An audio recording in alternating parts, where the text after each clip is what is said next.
Well, this is a horrific story, just horrible, and I could barely stand to talk about it. But I think we need to talk about it.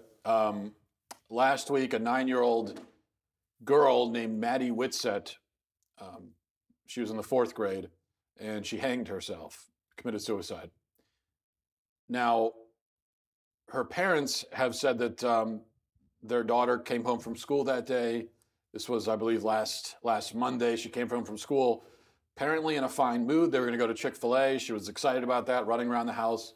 As you can imagine, if you have kids at home and you tell them you're going out to eat somewhere, they get really excited about that. So she was running around the house, excited.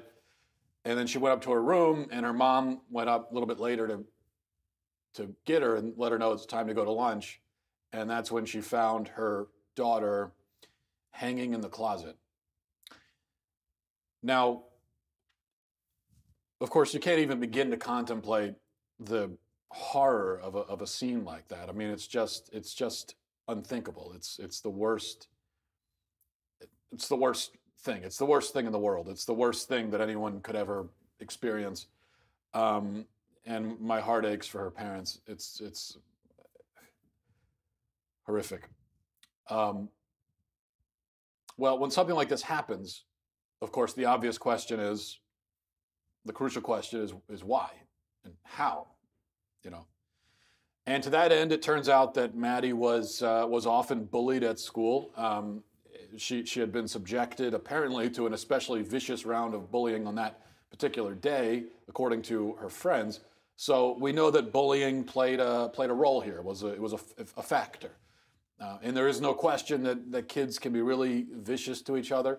And sometimes it's hard for us as adults sometimes to remember what it was like to be a child and to be rejected by your peers. It's a very devastating thing for kids. It's hard for adults to deal with too, but especially for kids. Because it's the kind of thing that a child is just not equipped to deal with. I still remember the first time that my daughter um, I remember the first time that my daughter was really kind of, I guess, bullied by someone, by a girl that she knows, thought was a friend, I guess. And I remember my daughter coming home that day, and she was really sad, and she was telling me about the way this girl had treated her. But what struck me is that she was not only sad, but she was confused. Like she didn't understand why somebody would treat her that way. She didn't understand cruelty. It just was a concept that was new to her, and so that's why kids oftentimes have so much trouble dealing with these things because they're not cynical. They don't have the cynicism that you and I have, where when when someone's a jerk to us, we're just like, well, that's how people are. We're not surprised by it because we've been jaded by the world and we're such cynical people. Kids aren't like that. They like everyone, they love everyone, they expect everyone to treat them that way. And then when someone doesn't, they just can't, they don't know how to cope with it really. Um, so when a child is subjected to this kind of stuff incessantly over a long period of time, and then they take their own lives, obviously you can draw a very sad connection between those kinds of things. But her family suspects that something else might have also played a role: ADHD medication. Maddie's stepfather says that the girl had just recently begun taking a new drug for ADHD, and one of the side effects listed for the drug is suicidal thoughts. So we will never know for sure what was going on inside Maddie's mind that day. But her parents don't think it's a coincidence that she started taking a psychotropic medication that causes suicidal thoughts a few weeks before she committed suicide. And who can argue with them? And when you think about it intuitively, the suicide of a young child just seems already like something that had to have been caused by an outside force, by a foreign agent of some kind, because children that age shouldn't have the idea of suicide anywhere on their radar. They shouldn't even know what it is, right?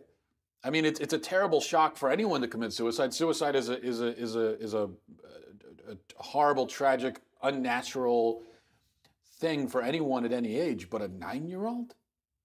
How is that even possible? How is it even possible for a 9-year-old to even think of that? And people who are a little bit older, they'll always say, they'll say, well, when I was a kid, this kind of stuff didn't happen. You didn't have kids committing suicide when I was younger. That's, if you talk to someone who's 50 or 60 years old, that's what they'll tell you. And they're on to something. Okay, they're not just making that up. In fact, the statistics bear this out, that stories like Maddie's are much more common now than they used to be. Studies have consistently shown this. There was a study done recently that shows that the number of children who attempted or contemplated suicide has doubled in just the past decade. Okay, so just in the last 10 years, it's doubled. Doubled. Think about that. And we know that this is a multifaceted phenomenon. It can't be blamed on any one single factor. So it would be oversimplifying in the extreme to say that, okay, well, here's this thing and here's what causes it, and that's it. We know that we can't do that. But I think we make a mistake when we just chalk it up to bullying and then we barely even consider what the other factors might be, because the fact is kids have always been bullied. And as I said, bullying for children is really difficult to deal with. We know that, and we don't want to understate that or underestimate it. But we also know that bullying has been in the world since time immemorial. Yet kids have not always committed suicide at a rate like this, because so that means it's something else is clearly going on here. And we also know that as the suicide rate among children has increased exponentially, so have the number of children prescribed psychiatric drugs. There are currently over 7 million kids, pushing 8 million kids right now who are on some kind of psychotropic medication. Over half of them are being treated for ADHD. Now, we know that correlation does not prove causation. So just because we know we have an increase in psychotropic medication among kids, an exponential increase, and then we also have an exponential increase in suicide. So we know that these two things are increasing together. That doesn't prove that the one causes the other. But I do think that there's enough correlation here to at least make us wary about dosing our kids with this stuff. And the drug companies obviously know that there is a connection between suicide and the stuff that they're producing, because that's why they list it as a side effect. In fact, just a couple of years ago, health officials in Canada mandated that the companies that make ADHD medication, they have to make the suicide warnings clearer and stronger. So we know that there's a connection, and nobody can deny it. Even the drug companies know it. They also know, and studies have shown this as well, that when you give psychiatric medication to children, it does leave a lasting mark on the developing brains of children. Now, they might not want to talk about this, they might not want to admit it, but we know that. Now, we don't know exactly what those long-term effects are, or how they might manifest themselves, or how long the effects might last. There's a lot we don't know. And the people who want to defend these drugs, they're going to be quick to say this. They're going to say, well, you can't, it's not a one-to-one thing. There's not a straightforward connection that can be drawn between, suicide and these drugs, or violent behavior and the drugs. Well, that's true, but that's just because we don't have all the information. There's a pediatric psychologist named Ronald Brown, and here's how he put it. He said, there is more use of psychotropic medication with children than there is research data on it. Let me read that again. There is more use of psychotropic medication with children than there is research data on it. So the prescribing of these drugs has way outpaced the information and the data we have about how these drugs might affect our kids. That's a problem. And I would think that the lack of information, the lack of data, rather than that giving us a reason to just say, oh, well, we might as well just keep giving it to kids, that's a reason to pull back and to slow down and to exercise extreme caution before prescribing these substances to children. But that apparently is not how the drug companies and the medical establishment sees it. So they just keep churning out the pills, and they shove this stuff down the throats of our children, and they issue these assurances that it's all perfectly safe. Safe? How can you even say that? How can you tell me that it might make a fourth grader consider suicide, but it's safe? And how can you tell me that it might make a child hallucinate, and it might alter her personality, it might make her violent, it might make her aggressive, but it's safe? And let's keep something in mind here. Childhood suicide is just one of the awful and increasingly common phenomena that could be linked to psychiatric drugs. Another one that we don't talk about enough is mass shootings. Dozens of violent attacks in schools and school shootings have been carried out by kids who are on or withdrawing from psychiatric drugs. And not just kids. The Las Vegas shooter was on anxiety medicine. The Colorado theater shooter was on antidepressants. The Charleston shooter was on psychotropic drugs. The Virginia Tech shooter was on psychotropic drugs. At least one of the Columbine shooters was on psychotropic drugs. The list goes on and on. Now, can prescription medication be solely blamed for any of these attacks? No, of course not. Again, this is a multifaceted phenomena, and anytime you're dealing with something like this, when someone does something as extreme as carrying out a shooting or committing suicide, there are always going to be multiple factors that go into it. But I don't think it's incidental, okay? It is not incidental that so many mass shooters have been on psychotropic drugs. I think it's foolish. I think it's idiotic for us to say, well, yeah, that's just a coincidence. It's clearly not a coincidence. Just like it's clearly not a coincidence that Maddie Whitsett committed suicide while taking a drug that might cause a child to contemplate suicide. Now, I think what we have to realize here is that drug companies and doctors are playing on a field that they don't really understand.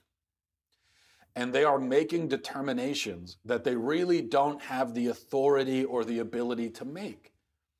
So what I mean is, in the case of ADHD, okay, what they've said is that kids who behave a certain way and who think a certain way and who are a certain way must be disordered.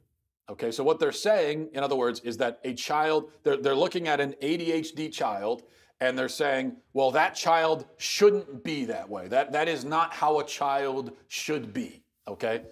But that's my problem. You see, that's my point. And that's been my point with ADHD for years now. I'm not saying that ADHD people don't exist. We clearly know they exist. So anytime we have this conversation and someone says, well, you haven't met my son. My son he's bouncing off the walls. He's running around. Are you saying that my son doesn't exist? No, I know that your son exists. Like, I'm not denying the existence of your son. Or my own son, by the way, who's exactly the same way. Just bursting with energy, running around, can't stop talking, can't stop moving. That's exactly how my son is. I have no doubt whatsoever in my mind that if I took my son to a doctor and said, Doc, does he have ADHD? They would say, yes, absolutely. But I'm not going to take my kid to a doctor and ask that question because, yes, I know that these kinds of behaviors exist. But the label, the decision to label it a disorder, okay, that is what is man-made. That's invented. That is subjective. Who decided? Okay, we know that there are energetic kids who can't focus, they talk, they run around. Fine, okay. Who decided that that's wrong? Why did we decide that kids aren't supposed to be that way? How did we decide that that's in a disorder, that is disordered behavior? That's what I'm saying is completely subjective. We made that up. We have just declared that these kinds of people are sick because they don't gel with the systems that we have in place. But that is not how a real medical diagnosis is supposed to work. Okay, the diagnosis of cancer is not subjective because it's not dependent on anything else. Okay, they don't diagnose cancer based on how much the cancer interferes with whatever else you've got going on in your life. They don't diagnose cancer by looking at the ways that it interferes with your schoolwork or your home life or whatever. Cancer is cancer. But with ADHD and with many other alleged mental disorders, we only consider it a disorder because of the situational problems that it causes. So ADHD is not a problem at recess. It's not a problem when a kid's on a playground. It's not a problem when a kid's playing kickball. It's also oddly not a problem when a kid is playing video games or sitting down to watch TV. I mean, all these parents who say that their kids can't sit still. I've yet to hear one parent tell me that a kid can't sit still to play a video game. Oddly enough, every kid can manage that. And I've never heard a parent say that a kid can't focus enough to play on the playground. No, it's with particular things that we want them to do. They struggle to do those things, and then we say, oh, well, they must be disordered if they can't manage to do this thing. Now, it's true that some human behaviors are pretty clearly disordered, okay? So someone who hallucinates, someone who has delusions, someone who suffers extreme paranoia, obviously these are disordered behaviors. Obviously this is a sign that something isn't right inside the head. But wait, what makes ADHD so absurd is that what we're saying is, well, a child is supposed to be energetic, is supposed to be fidgety, is supposed to be talkative. Of course a child is going to have trouble focusing. Of course a child is going to get bored doing schoolwork. We know all that. But if he's too energetic and he's too fidgety and he's too talkative and he has too much trouble doing his schoolwork, then it's a disorder. So we've drawn this completely arbitrary line and said that normal childhood behavior exists on this side of the line, and abnormal disordered behavior is on this side. Well, who decided where the line is? We just made that up. Now, when it comes to delusional paranoia or hallucinations, okay, there is no amount of hallucinating that's normal. Any amount of hallucinate, if you have hallucinated even a little bit, that is abnormal, that is disordered, and clearly there's something wrong in your head if you experience any level of hallucinating whatsoever. But with ADHD, we are taking normal behavior, drawing an arbitrary line, and saying anything beyond that line is disordered. That, again, is a determination that drug companies and doctors are not equipped to make. This is like a philosophical decision that they're making. They're saying that, well, this is how a person is supposed to be. And this is the exact proportion of behaviors, and here's the level of each kind of personality that they're supposed to have. Do we ever stop to ask where they're getting any of that from? No, we don't. We just go along with it. So they're making a determination that they're not equipped to make, and as I said, they are playing on a field that they don't really understand.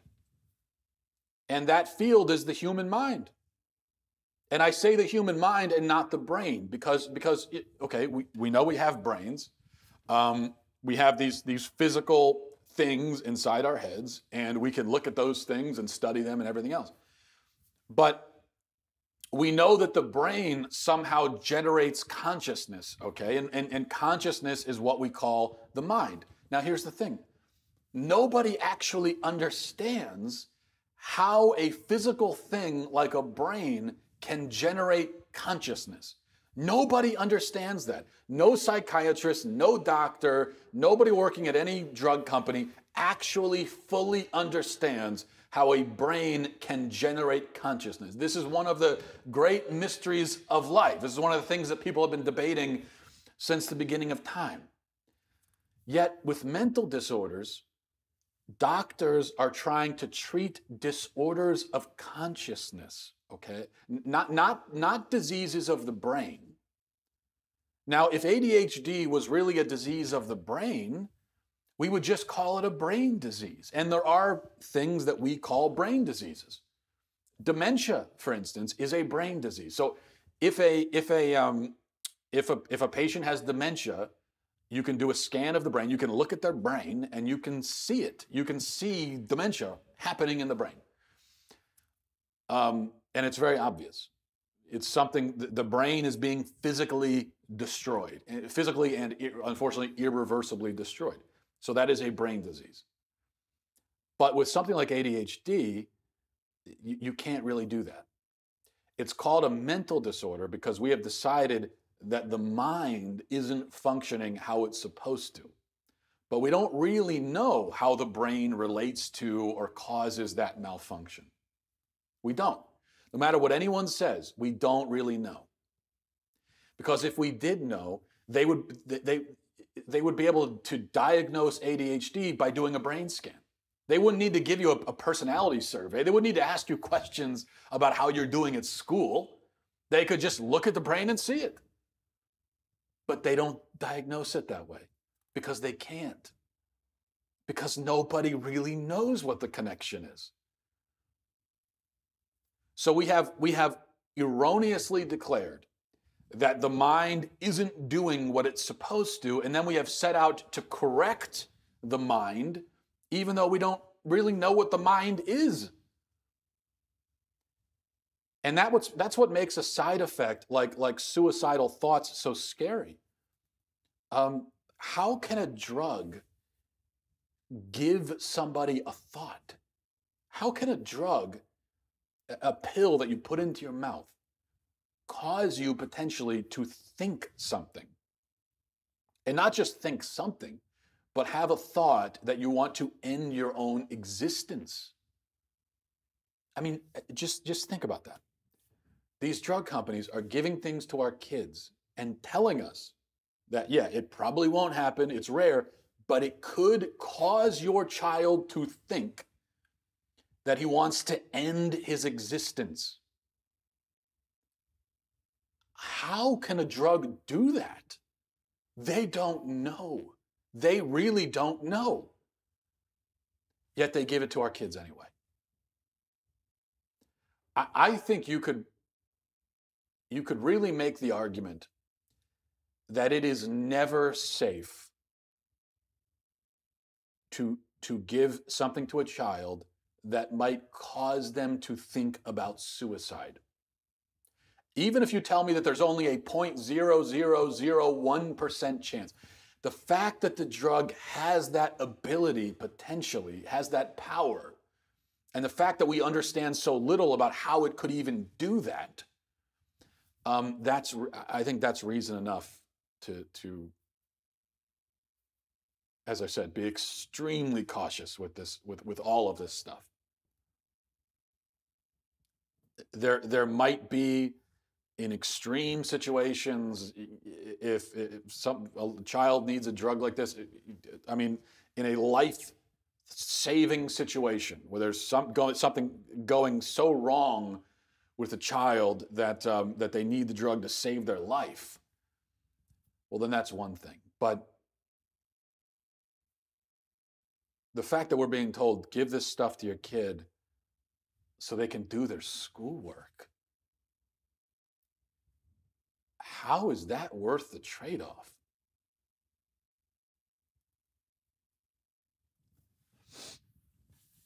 Um, and the thing is, even if the drugs don't cause suicidal thoughts, and of course, the really scary thing is it's also hard. You can't really quantify that.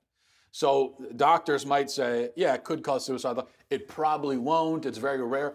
Well, how could they really know how rare it is? How do they know exactly how many kids have had these thoughts after taking these drugs?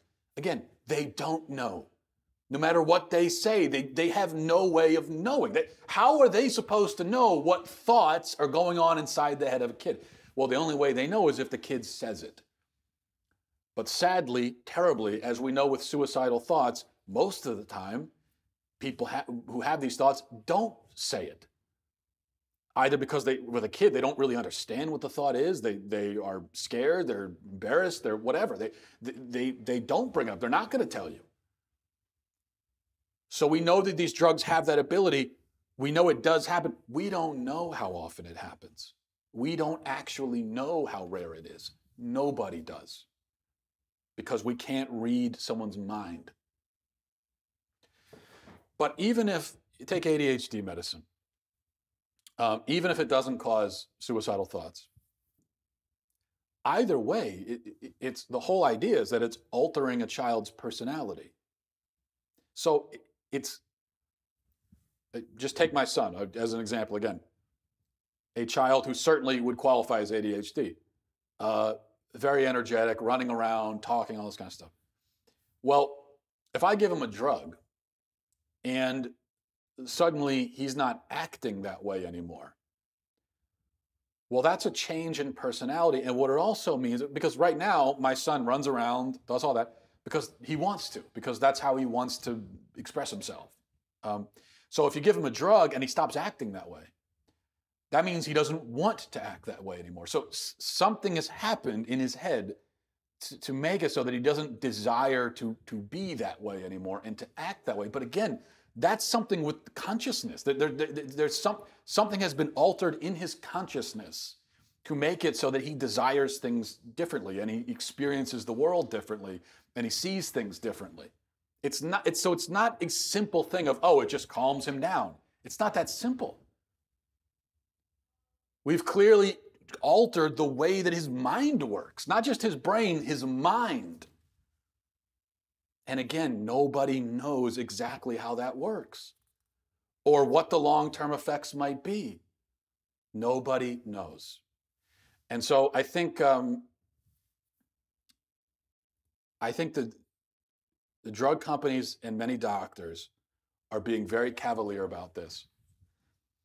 And although there's so much they don't know, and although there's a lot of information that they do know that should be concerning and should cause them to slow down, but they don't, they just can continue on anyway. And more kids are put on these drugs. And so I think it's time that we start forcing them to answer some tough questions and we start holding them accountable. And that's something to think about. And I would also ask that everyone pray for the family of Maddie Whitsett, who are going through something that no family should ever have to go through. Thanks for watching, everybody. Thanks for listening. Godspeed.